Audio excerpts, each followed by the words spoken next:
ګرانو دوستانو سلام د چینی ژبې لوست هم زه غوټۍ او زه جان روانزاده هرکلی کوو زه به د پروګرام په پایل کې د چین په اړه لنډ معلومات در سره شریک کړم کله چې د خویاو یا باروت نوم یادېږي نو د خلکو په ذهن کې د چاودنو او د بادو پیښو انځور رامنځته کېږي خو ښایي ډېرو په دې اړه دا فکر نه وي کړی چې باروت له دواګانو سره ډېر اړیکه لري په چیني ژبه کې خو د اور او یو د دوا معنا لري نو ولې د باروت نوم په دوا پسې تړلی دی رښتیا دا دی چې باروت په لومړیو وختونو کې په پوځي چارو کې نه کارول کېدل او د یو ډول دوا په څېر رامنځته شوی و زر کاله مخکې د چین لرغونو امپراتورانو او اشرافو غوښتل چې د دایمي ژوند درمل پیدا او جوړ کړي په دې مناسبت د تاویزم ګڼ شمېر رقیبان په ځانګړې توګه د دایمي ژوند لرلو د دواګانو په اختراع بوخت وو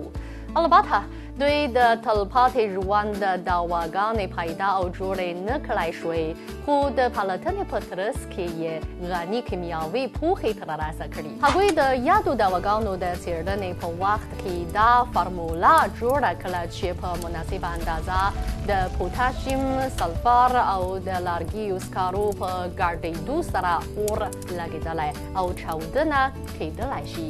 په لرغوني چین کې پوتاشیم او سلفر د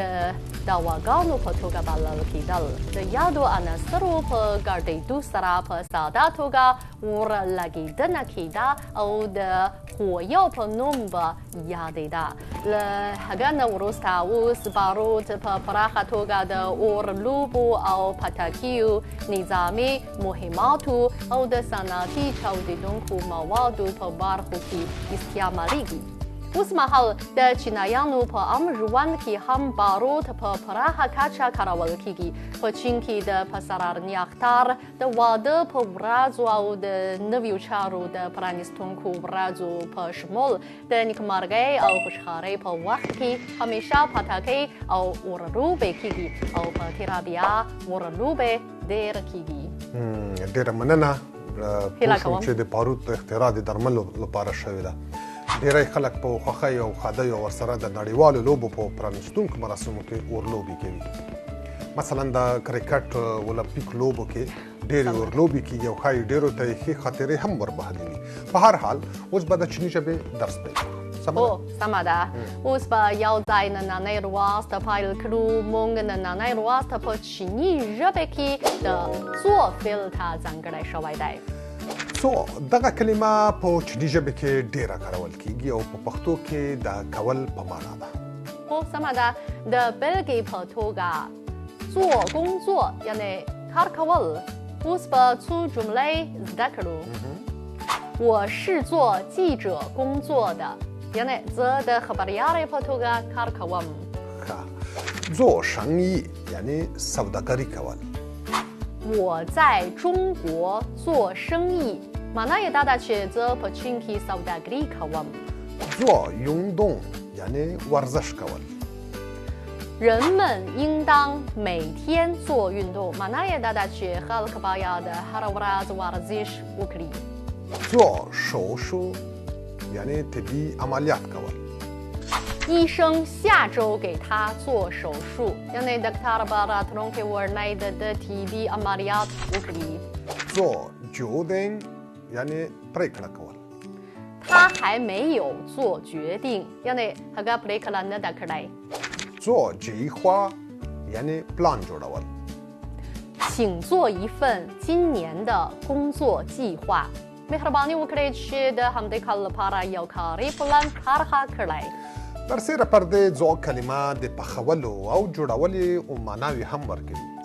سمه ده د مثال په توګه 做饭 یعنې ډوډۍ پخول 你会做饭吗 تاسو پخلی کولی شئ 是的我在家经常做饭سمه ده زه همیشه په کور کې ډوډۍ پخوم 做衣服 یعنې جامې جوړول 我姐姐会做衣服یعنې زما مشره خور جامې جوړولی شي دګراز څو کلمه د اړیکې د ټینګېدو په معنا هم ده. همداسې ده د بېلګې په توګه زو پنیو یعنی دوستي کول.我们做朋友吧معنا یې دا ده چې راځئ موږ دوستي وکړو. زو لینجیو یعنی ګاونډیتوب کول.我和雅思敏做邻居1年了یعنی یو کال کېږي چې زه له یاسمین سره ګاونډیتوب کوم. غوټۍ جانې که د زو کلمې د کارولو نورو لارې چارې وي نو کولی شئ چې لیدونکو ته یې ور وپېژنئ. البته ولې نه که موږ په څو کلمې پسې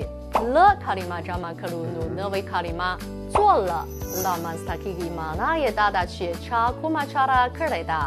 د مثال په توګه我做了去喀布尔旅行的计划یعنی ما کابل ته د سفر پلان طرحه کړی دی. جامایده ماما ګیتا زاولا ایفو یعنی د زلمی مور د ده لپاره جامې جوړې کړې دي. قدرمنو لیدونکو نننی لوست په همدې ځای پای ته ورسېد. له لیدنې مو مننه. تر لوست وروسته زیات تمرین وکړئ. د خدای په امان.再见.再见。